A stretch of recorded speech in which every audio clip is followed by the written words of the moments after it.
Dear listener, before he became Nostradamus, the prophet of shadows, he was simply Michel de Nostredame, born in December of 1503 in the small Provençal town of Saint-Rémy de Provence. His family was of Jewish origin, converted to Christianity 2 generations earlier. His grandfather, Guy de Gassonnet, had taken the surname Nostradame when baptized into the Catholic faith, a name that would one day be known across the world. France, in the early 16th century, was a land of transition. The Renaissance was stirring in Italy and spreading north. Humanist learning flourished, printing presses multiplied books, astronomy challenged old ideas. Yet plague swept through cities, famine struck villages, and religious tensions simmered. It was an age of discovery, of art, but also of fear. Into this age, Michel was born, a child of both light and shadow. From an early age, he showed unusual intelligence. His grandfathers, both learned men, taught him Latin, Greek, and Hebrew. They introduced him to classical texts, to astronomy, and to the art of medicine. Later, he would study at the University of Avignon, though his education there was cut short by an outbreak of plague. He resumed his studies at Montpellier, one of Europe's most respected medical schools. Yet there he encountered conflict. The university barred practicing apothecaries, and Michel, already working with herbal remedies, was accused of violating the statutes. He left before completing his doctorate, but continued to work as an apothecary, a healer who mixed herbs, powders, and potions for the sick. Dear listener, pause and reflect. Nostradamus, whom we remember as prophet, began his life as healer. His earliest vocation was not to predict the future, but to fight death in the present. He walked among plague-stricken villages, tending to the dying, offering remedies, comfort, and courage. His skill with herbal medicine won him respect. In an age when physicians clung to old theories of humors and bloodletting, Michel sought practical cures, rose pills rich in vitamin C, hygienic measures like fresh air and clean water. For this, some praised him as enlightened, others dismissed him as unorthodox. But plague is a cruel master. In 1531, Michel married and settled in Agen with his wife and 2 children, yet when plague swept through, all 3 perished. The loss shattered him. He never wrote in detail of his grief, but friends recalled his sorrow. This personal tragedy marked him deeply. From then on, Michel wandered, working as a traveling healer across France and Italy, treating plague victims, studying astrology, and cultivating a reputation that blended medicine with mysticism. And here, dear listener, we see the beginnings of the figure who would become Nostradamus. In Renaissance Europe, medicine and astrology were not separate as we might think today.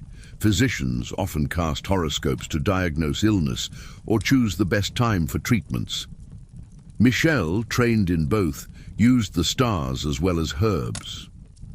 Over time, his interest in celestial patterns grew until he began to see not only medicine, but history itself as subject to the influence of the heavens. In popular imagination, Nostradamus is often shown as the bearded sage with a crystal ball, gazing into visions of the future. Films, television shows, and books portray him as a seer consumed by prophecy. Yet the historical truth is more human and perhaps more moving. Before he was prophet, he was husband, father, healer, widower. His prophecies would come later, but they were born from a life lived in the shadow of plague, loss, and wandering. Dear listener, reflect once more. How often do we imagine prophets as born fully formed, destined from the start?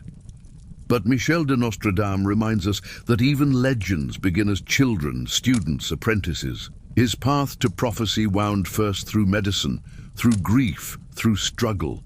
His visions of the future may have been shaped by the constant presence of death, the fragility of life, the longing to find patterns in chaos. As we close this chapter, let us picture him not yet the Nostradamus of legend, but the apothecary of Provence, a young man mixing herbs by candlelight, visiting plague-stricken homes. carrying hope in bottles and powders, even as sorrow weighed on his heart. From these beginnings would rise the man who claimed to see centuries ahead. Next, dear listener, we will step outward into his world, a world of plague and prophecy. For to understand Nostradamus, we must understand 16th century France, a kingdom shaken by disease, war, and apocalyptic fear, where prophecy found fertile ground. To understand Nostradamus, we must step into the world in which he lived, a world of shadow and upheaval, of fear and fascination, of plague and prophecy. 16th century France was not simply the cradle of the Renaissance, it was also a crucible of crisis. Plague haunted the land like a recurring nightmare. Outbreaks of the Black Death, which had devastated Europe in the 14th century, returned again and again in waves. Towns and villages were emptied, homes shuttered, fields abandoned. In some outbreaks, a third or more of a city's population might perish in months. Michel de Nostredame himself had walked these plague-ridden streets as healer, seeing firsthand the stench of death and the desperation of the living.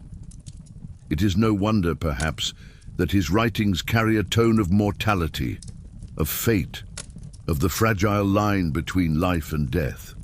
France was also riven by political strife. The early 16th century saw wars with Spain and the Habsburg Empire, the Italian wars that drew French armies into Italy and drained the treasury. Kings came and went, Louis XV, Francis I, Henry II.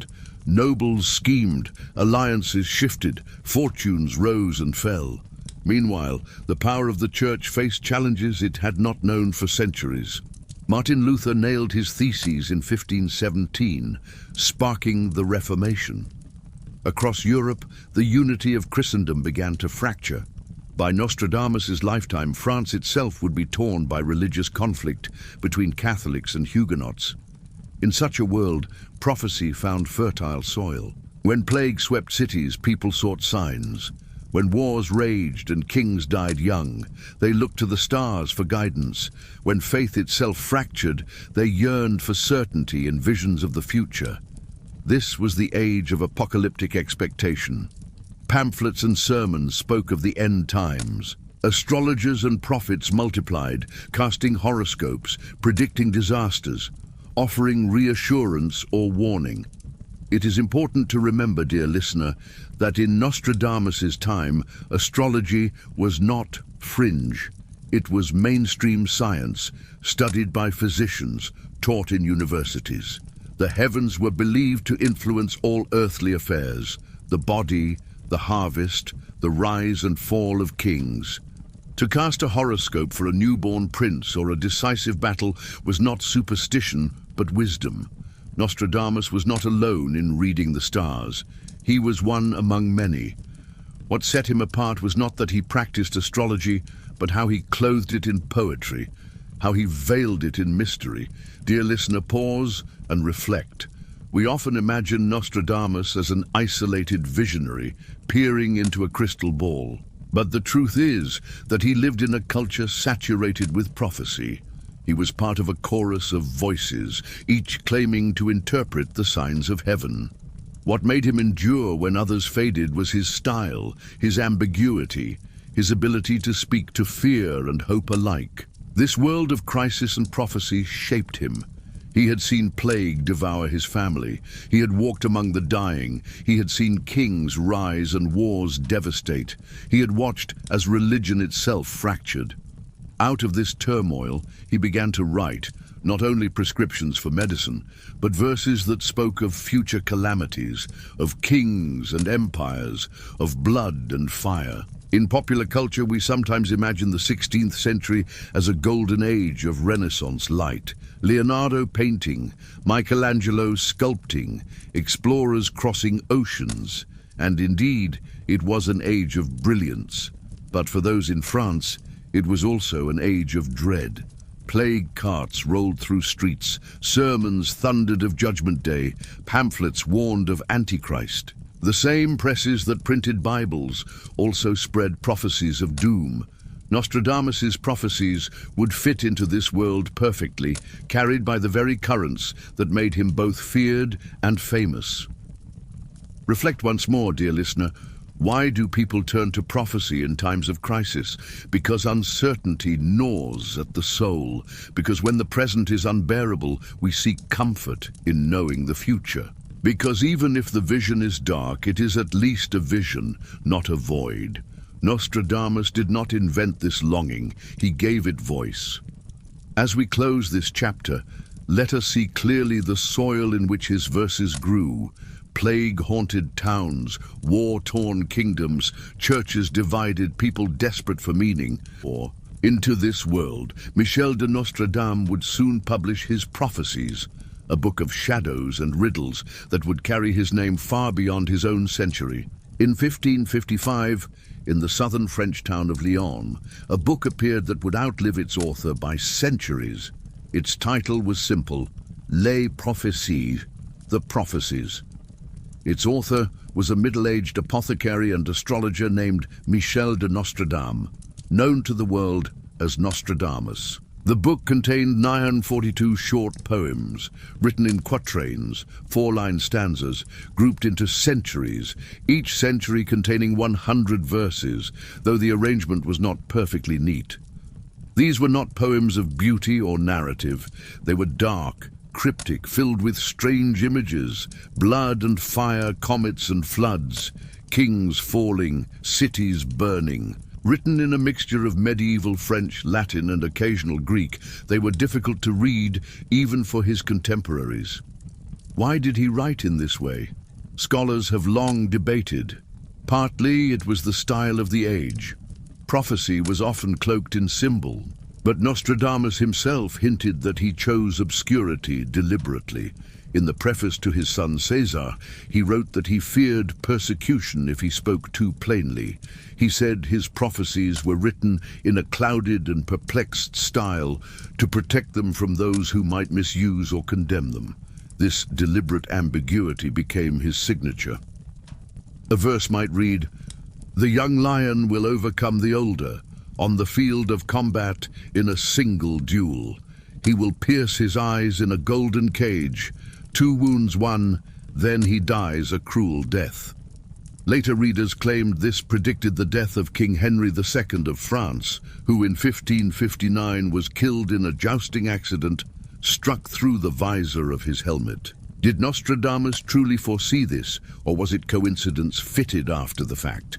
The verse is vague enough to allow multiple interpretations: lions, combat, cages. But once matched to the event, it seemed uncannily accurate. This, dear listener, is the key to Nostradamus's endurance. His quatrains are elastic. They do not describe events in detail, but offer suggestive symbols: lions, blood, fire, floods, stars. Readers, then and now, can apply them to whatever events loom largest in memory. Each generation finds its wars, its disasters, its kings in his lines. Dear listener, pause and reflect. Is this prophecy or poetry? Is it vision or mirror? Nostradamus' genius may have been less in foreseeing the future than in writing verses that could always be made to fit the future. In doing so, he created a text that never grows old. The first edition of Les Prophéties sold quickly. By 1557, expanded editions appeared. His name spread across France and beyond. Some praised him as prophet, others mocked him as charlatan. Religious authorities watched him with suspicion, though his patronage by powerful figures, including Queen Catherine de Medici, offered protection. We must remember, too, that Nostradamus did not see himself only as prophet of doom. In his prefaces, he described his work as an attempt to use astrology and historical cycles to glimpse patterns of destiny. He believed history repeated in great cycles, influenced by the stars. To him, prophecy was not sorcery, but science blended with poetry, a way to trace the rhythm of heaven in the affairs of men. In popular imagination, Les Prophéties is often seen as a single great book of the future, like a crystal ball in verse. Films and documentaries portray it as a coded script of history waiting to be deciphered, but in truth, it is messy, obscure, inconsistent. Some quatrains seem to describe his own present, others distant futures. Some are poetic fragments, others almost nonsensical. It is less a clear window than a foggy mirror. And yet in that fog, people find shapes that speak to them. Reflect once more, dear listener. Why has this book endured? Perhaps because it speaks not with certainty, but with suggestion. Because in its riddles we project our own fears and hopes. Because ambiguity, paradoxically, makes it timeless.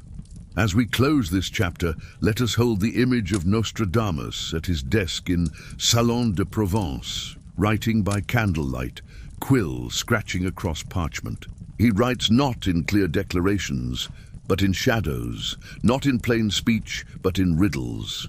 He knows that his words will confuse, disturb, fascinate, and indeed they do, across centuries. When we read Nostradamus, we find not clarity but fog. His quatrains are puzzles, fragments, shadows. Rarely do they name people outright. Rarely do they give dates with certainty. Instead, they are woven of symbols: lions, eagles, blood, fire, stars, floods, wars. A verse may seem precise when read against an event, and yet just as easily be bent to another. This ambiguity, more than any specific prophecy, is why Nostradamus endures. Let us pause with an example. One of his most famous quatrains reads, "From the sky will come a great king of terror, to bring back to life the great king of the Mongols. Before and after war rules happily, and the world shall tremble." To his contemporaries in the 16th century, this verse might have evoked fear of Turkish invasions, for the Ottoman Empire pressed into Europe and was often imagined as a scourge from the East. In 1999, some even linked it to fears of nuclear war or Y2K collapse. The verse itself never changed, only the readers did. This is the nature of Nostradamus. He wrote in riddles, and the riddle reshapes itself with each age. His quatrains are plastic, able to be molded around the events people most fear or most hope to understand. Why did he write so? Partly, as we saw in the preface to his son, out of fear of persecution. To speak too clearly was dangerous. Prophets risked charges of heresy or witchcraft. By cloaking his visions in symbols, Nostradamus could always claim they were misunderstood, or that they applied to the past, not the future. Ambiguity was his shield, but it was also his strategy. A clear prophecy is fragile. If it fails, the prophet is discredited. An ambiguous one is resilient. It bends, adapts, survives. Nostradamus's quatrains can survive centuries because they never tie themselves too tightly to one outcome. Dear listener, pause and reflect. How often do we seek clarity in life, only to find meaning in ambiguity? How often does mystery endure longer than certainty? Nostradamus's verses endure not because they reveal, but because they conceal. Interpretation, then, becomes the true work of prophecy. For centuries, readers have pored over his lines, matching them to their own times. In the late 16th century, his followers saw him as foretelling the wars of religion in France. In the 17th, some claimed he foresaw the rise of Louis XIV.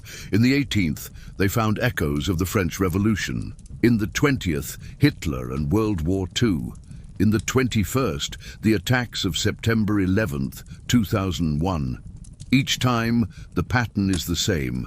Catastrophe strikes, fear spreads, and readers turn to Nostradamus, searching for lines that seem to fit. And they always find them, because his verses are wide enough to hold many meanings. In popular culture, this interpretive game has become part of his aura. Books with titles like Nostradamus Predicts the Future or The Prophecies for the Next 100 Years have sold for decades. Documentaries link his quatrains to the latest crisis: war, plague, economic collapse. Internet forums buzz with supposed new discoveries in his texts. Nostradamus lives not so much in what he wrote as in what readers read into him. But this is not deception alone. It tells us something deeper about the human condition. Nostradamus wrote in a time of fear, plague, war, schism. We live in no less uncertain times. His ambiguity allows each generation to pour its anxieties into his verses, to see reflected there the shape of its own shadow. Reflect once more, dear listener. Is prophecy truly about seeing the future, or is it about giving voice to the fears of the present? Nostradamus may not have known Hitler or September 11th, but he knew fear, war, plague. These are timeless, and so his words echo.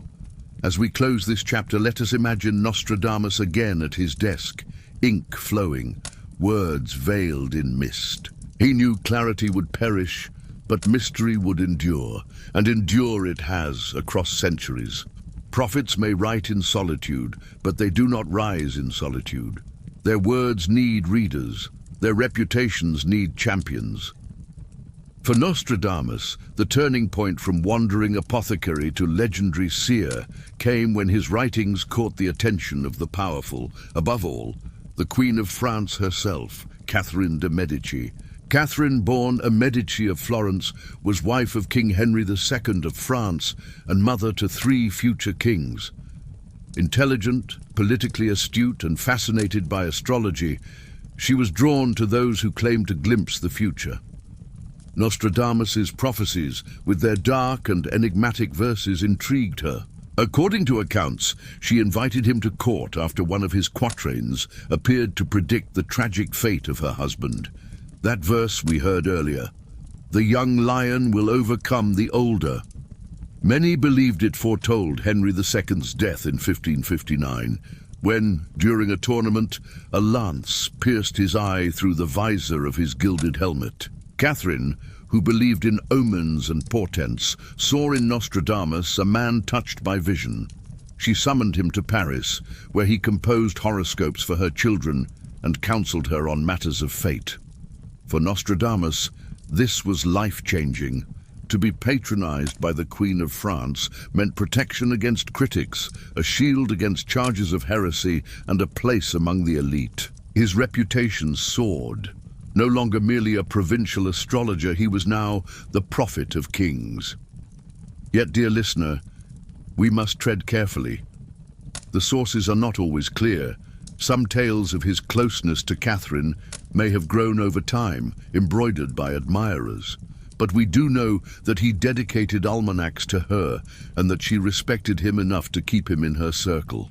In the dangerous climate of the wars of religion, when prophets could easily be branded heretics, Catherine's favor was no small gift.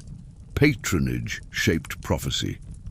Nostradamus wrote not only for peasants fearful of plague, but for nobles anxious about dynasties. He composed horoscopes for princes, warnings for monarchs, advice cloaked in allegory. His clients expected not simply poetry, but guidance, a sense of where fortune and misfortune lay. And yet, his ambiguity remained. He did not name the fates of Catherine's children outright, though each would indeed have tragic reigns. Instead, his quatrains and presages painted broad strokes of turmoil, war, blood.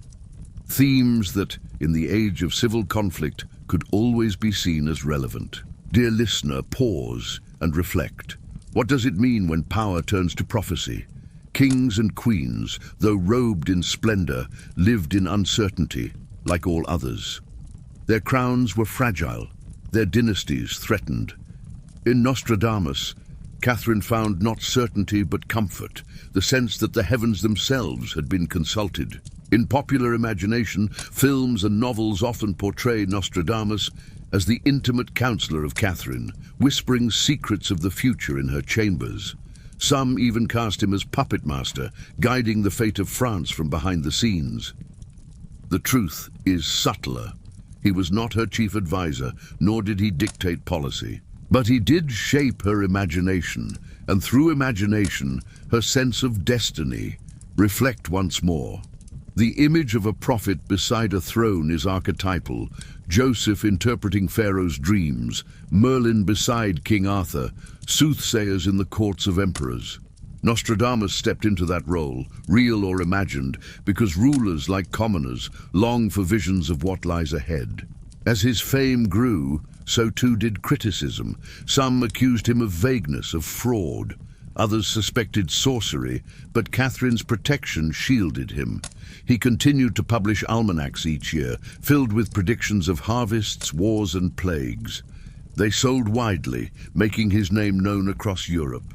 By the final years of his life, Nostradamus was no longer the wandering apothecary who had lost his family to plague. He was a figure of renown, consulted by queens, read by thousands, feared and admired alike. In 1566, he died in Salon de Provence, but by then his place in legend was secured. Dear listener, as we close this chapter, see him not in solitude, but in the court of France, bowing before a queen, presenting horoscopes for princes, cloaking counsel in riddled verse. He was no longer only healer or poet, he was prophet of a dynasty, voice of destiny at the side of power. Next, we will look beyond the court to his more immediate predictions, visions and plagues. For Nostradamus was not only remembered for distant centuries, but for his short-term forecasts, his almanacs and presages, where successes and failures both marked his reputation. When we think of Nostradamus today, we picture him as the prophet of centuries. His quatrains tied to Napoleon, Hitler, world wars, and disasters far beyond his time. But in his own century, Nostradamus was read less as a seer of distant ages and more as a practical forecaster. His reputation grew from his almanacs, annual publications that mixed astrology, weather predictions, and presages for the year ahead. These almanacs, first published in the 1550s, sold widely across France. They were small, affordable, and filled with useful information for farmers, merchants, and citizens. Within their pages, Nostradamus wrote about the coming seasons, whether harvests would be good or poor, whether disease would spread, whether wars might flare. He also included short-rhymed prophecies, presages, in a style similar to his quatrains, though often more direct. In an age without meteorology or modern medicine, such predictions mattered. People depended on the rhythms of weather and feared the sudden onset of plague. If Nostradamus wrote that summer would be dry, farmers prepared. If he warned of fever in the autumn, towns braced for illness.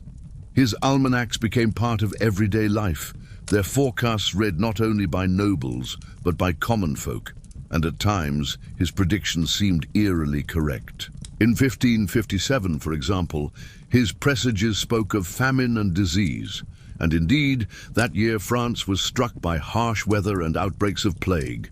He warned often of wars and invasions, and in a Europe torn by conflict, such warnings felt plausible, even prescient.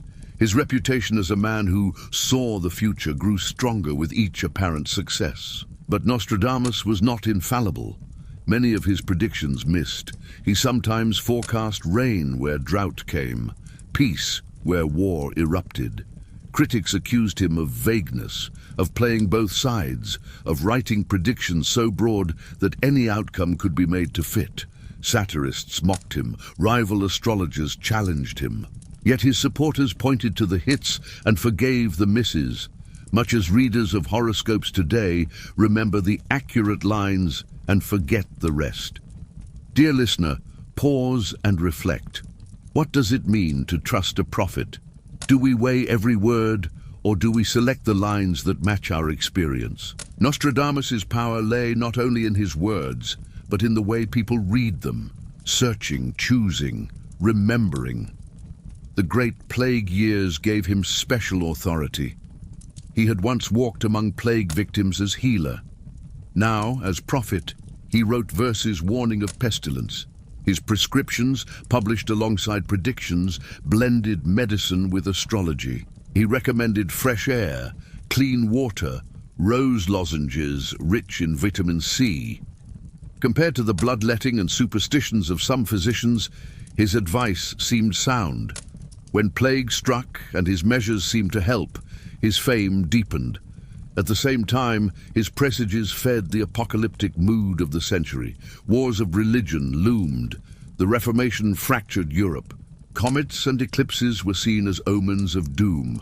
Nostradamus's verses echoed this atmosphere: blood in the heavens, armies clashing, famine, fire. To his contemporaries, these were not distant fantasies, but immediate possibilities.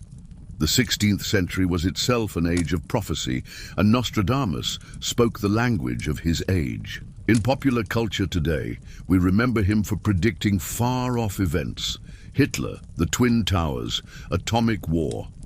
But to his own readers, Nostradamus was less about centuries and more about the coming year. He was the weather forecaster, the astrologer of plague and harvest, the poet of near futures. His almanac sold in the tens of thousands, spreading his name through markets and villages. Reflect once more, dear listener. Nostradamus was not prophet because he was always right. He was prophet because he gave voice to the anxieties of his time, anxieties of plague, famine, war. When he was right, he was praised. When he was wrong, he was excused.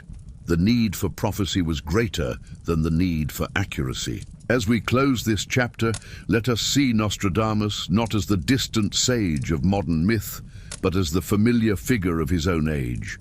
The author of small books in peasant hands, the man whose verses were read aloud in taverns and farmhouses, the prophet of plagues and weather.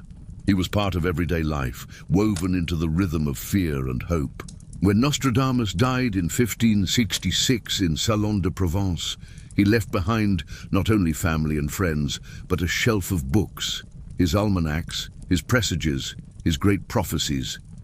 In his own lifetime, he had been a curiosity, a healer, a writer of riddled verses, a man admired by some and mocked by others. Yet after his death, his reputation began to grow, taking on a life of its own. Death paradoxically freed his prophecies. While alive, Nostradamus could be questioned, his predictions tested and debated. After death, he could no longer clarify, retract, or defend. His verses remained cryptic, elastic, awaiting interpreters.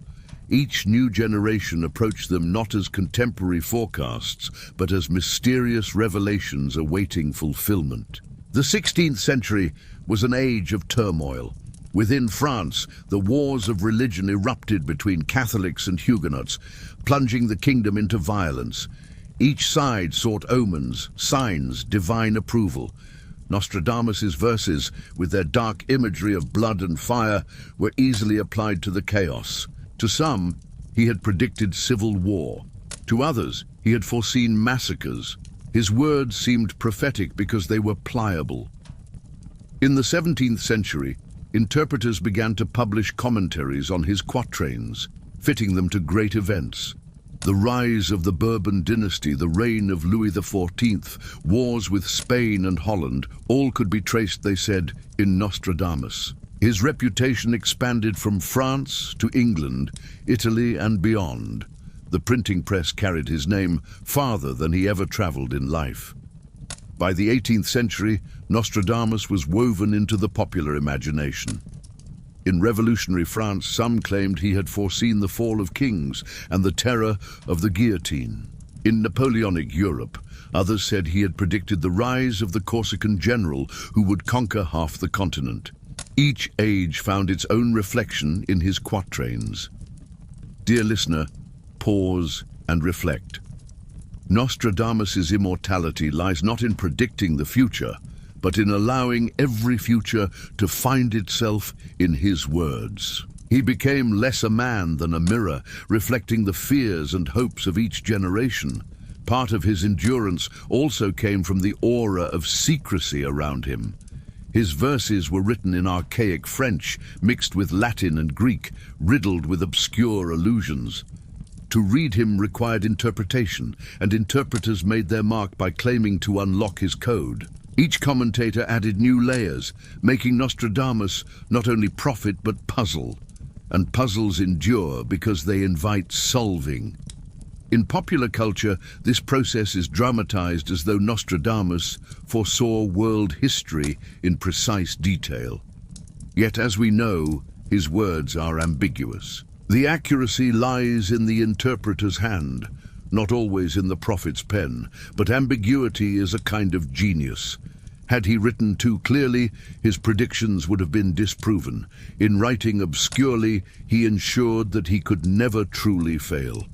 Reflect once more.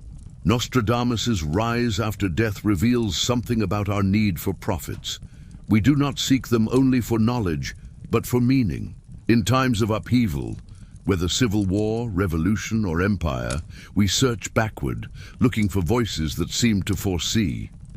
Nostradamus became such a voice, whether or not he truly foresaw.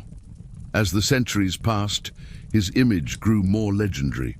He was painted as sage, with long beard, robe, and astrolabe, an archetype of the Renaissance magician. He was cast alongside Merlin, the Sibyls, and biblical prophets. He became a symbol not only of prediction, but of mystery itself. By the 19th century, with the rise of spiritualism and occultism, Nostradamus found new admirers. Occult societies reinterpreted his verses, linking him to hidden traditions of esoteric knowledge. Popular pamphlets sold across Europe, promising that Nostradamus had predicted everything from revolutions to earthquakes. By the 20th century, with world wars looming, his legend reached new heights. During World War II, both Allied and Nazi propaganda invoked his name, using his quatrains to boost morale or sow fear. Nostradamus, dead for centuries, became a weapon in modern war. Prophecy is fragile. It can inspire, it can comfort, it can terrify, but above all, it can be used. Nostradamus's verses, vague and mysterious, proved uniquely malleable. For centuries, admirers, opportunists, and even propagandists bent his words to their own purposes. To read Nostradamus was rarely to hear him alone. It was to hear the echo of the age in which his verses were read. One of the earliest examples came in the late 16th and 17th centuries, when France was torn by the wars of religion and the rise of new monarchies. Interpreters published commentaries claiming that Nostradamus had foreseen massacres, dynastic changes, even the reign of the Sun King Louis XIV. Each commentator emphasized the lines most useful to their cause, glossing over contradictions. Nostradamus became a pliant authority. His verses wielded like proof texts in theological or political debates. The 18th century saw even more distortion. During the French Revolution, pamphlets appeared claiming Nostradamus had predicted the fall of the Bourbon monarchy and the terror that followed. Some were authentic verses, twisted in interpretation. Others were outright forgeries, quatrains written after the fact and falsely attributed to Nostradamus. The desire to find him behind every upheaval was so strong that invention seemed justified.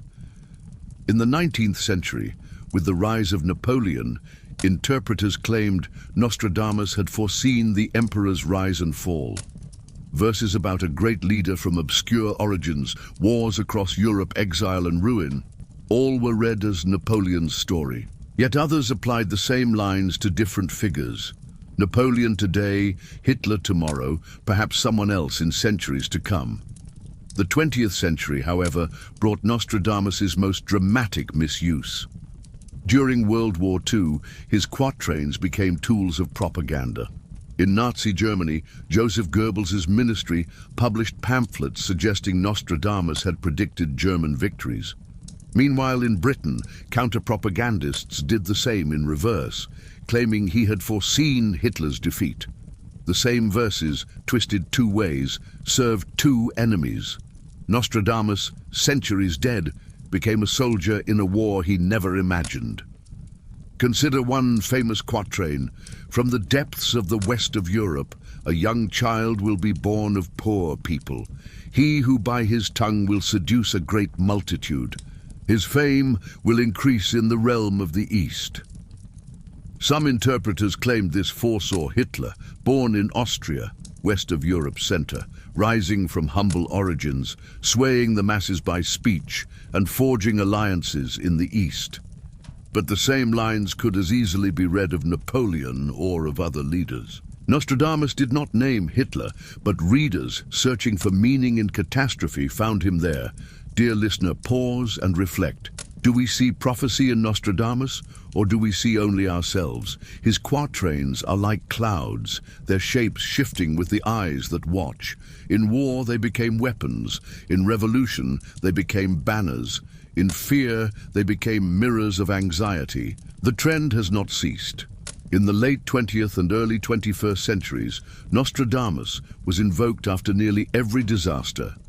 Some claimed he foresaw the assassination of John F. Kennedy, the fall of the Twin Towers, the wars in Iraq, even pandemics.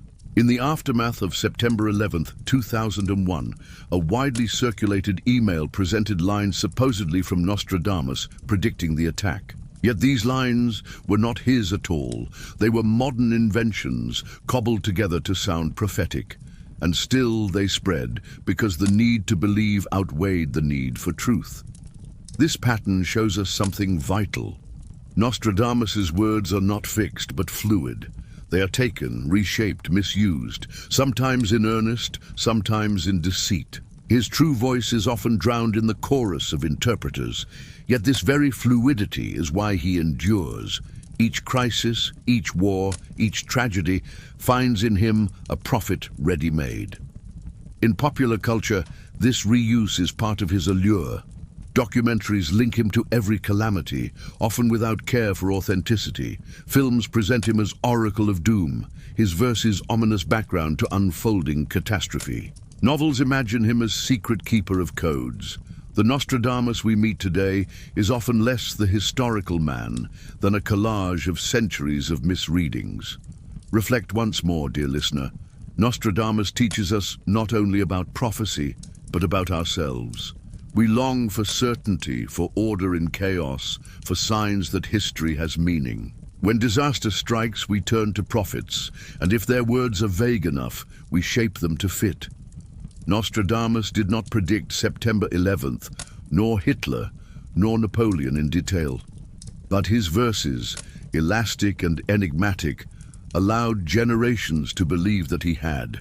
As we close this chapter, let us see Nostradamus not only as prophet, but as mirror.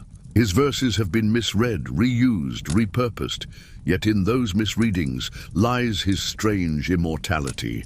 He lives not because he foresaw, but because we believe he foresaw. Nostradamus lived and died in 16th century France, yet his name is alive in 21st century headlines, television, and even the scroll of social media. Few historical figures have crossed so many centuries with such malleability. From sage of Provence to internet meme, Nostradamus has become more than a man. He is a cultural icon of prophecy itself. In the 20th century, mass media embraced him with fervor. After World War II, popular books appeared promising that Nostradamus had foretold the rise and fall of Hitler, the Holocaust, and the atomic bomb. The 1980s and 1990s saw a surge of paperbacks predicting everything from earthquakes to the end of the millennium, all attributed to him.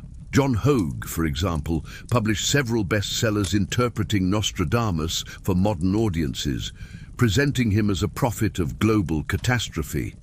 Cinema, too, found him irresistible. Documentaries on television dramatized his quatrains with ominous voiceovers and images of war and fire. The History Channel aired specials with titles like Nostradamus, 500 Years Later, weaving together interviews, dramatizations, and speculation. In each, the formula was the same. Take a cryptic verse, match it to a modern disaster, and let the mystery linger. Fiction went further. In the 1994 film Nostradamus, starring Checky Cario, the prophet is depicted as both healer and visionary, wrestling with visions that overwhelm him. The film romanticizes his life, blending fact and invention, showing him as both Renaissance scholar and tortured seer. Other movies have invoked his name in titles alone, using Nostradamus as shorthand for doom. In literature, he appears not only as subject of biography, but as character. Novelists place him in conspiracies, weave him into secret societies, portray him as keeper of hidden truths. In the Left Behind series of apocalyptic fiction, his name appears as cultural touchstone. In thrillers, he is cast as codemaker, whose quatrains conceal secrets that could change the world. Music, too, has echoed his name. Heavy metal bands like Judas Priest have referenced him. Leonard Cohen, in his haunting ballad Joan of Arc, alludes to him indirectly as prophet of shadows. Nostradamus's aura of doom and fate fits easily into lyrics seeking grandeur or mystery. And then came the internet. In the digital age, Nostradamus became viral long before viral was a word.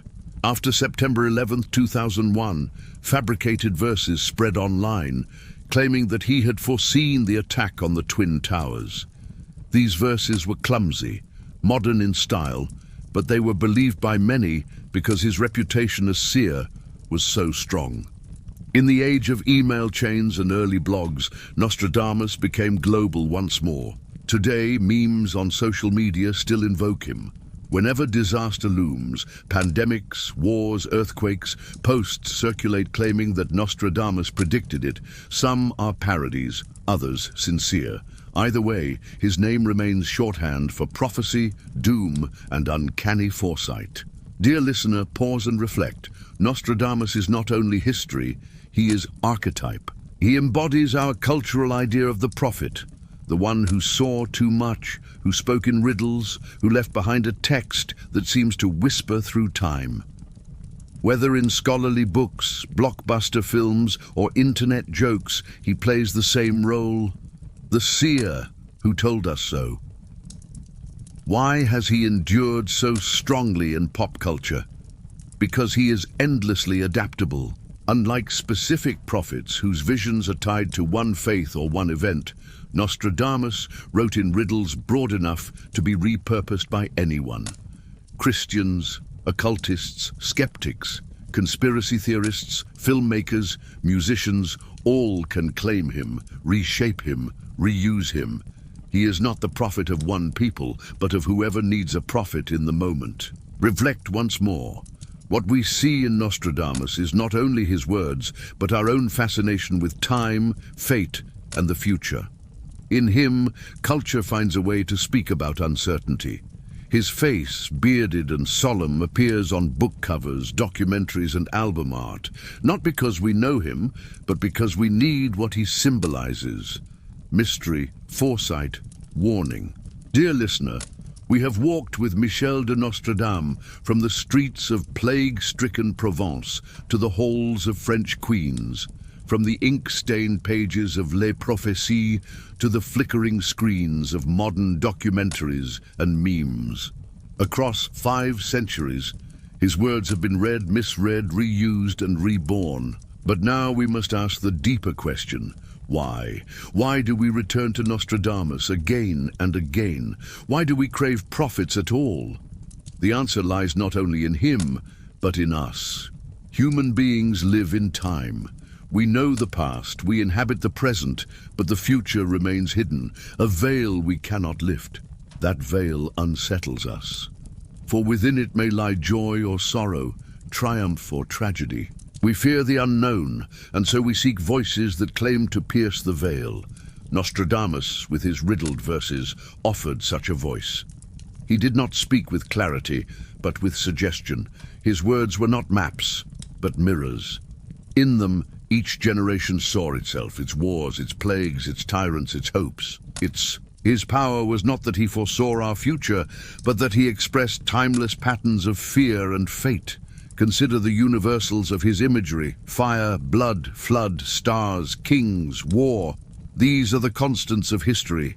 Civilizations rise and fall, but fire burns, blood spills, rulers perish, the heavens remain mysterious. Nostradamus clothed these constants in poetry. and so they could always be applied. His genius was not prediction, but resonance. Dear listener, pause and reflect. Do we not all long for patterns in chaos? Do we not all, in moments of crisis, search for meaning? Nostradamus' verses endure because they echo our inner need. The need to believe that history is not random, that there is a thread, however obscure, running through it. This longing explains why prophets appear in every culture. The Delphic oracle in ancient Greece, the Sibyls of Rome, the dream interpreters of Babylon, the shamans of distant tribes, all serve the same role, to give form to the future. Nostradamus is but one in a long line, and his endurance proves that the need has not faded.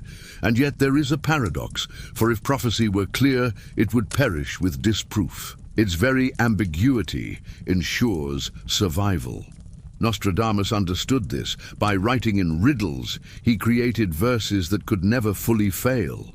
His words outlived him because they were never precise enough to die. In popular culture today, he remains the archetype of the prophet, bearded, enigmatic, ominous. His name is invoked whenever disaster looms, whether in jest or in fear. But beneath the layers of exaggeration and distortion, we find the real man. Healer, husband, father, writer. A man who lost his family to plague, who sought patterns in the stars, who left behind verses that became greater than himself. Reflect once more, dear listener. Nostradamus reminds us of the strange power of words. He wrote not to command armies or govern nations, but to write. And yet, his verses shaped imagination, guided queens, inspired generations, and echo still today.